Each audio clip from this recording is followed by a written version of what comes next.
Контрольная, фут попали. Точно завалим. Надо что-то придумать.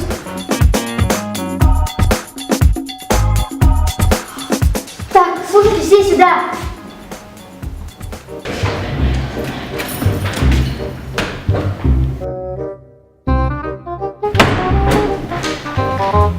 Здравствуйте, дети. Что случилось? Мне плохо. У меня температура.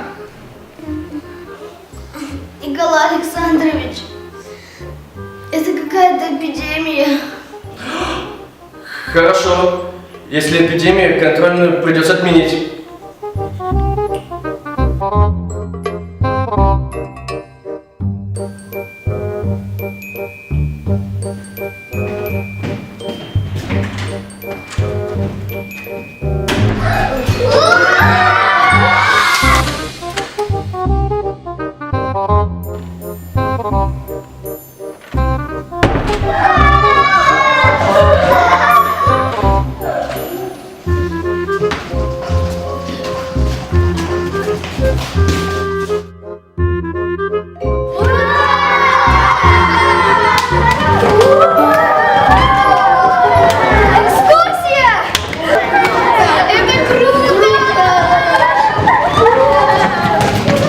Интересно, а через сколько поедем?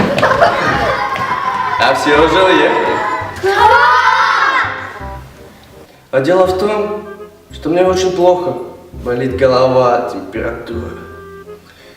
И в нашем классе точно эпидемия. И экскурсию пришлось отменить.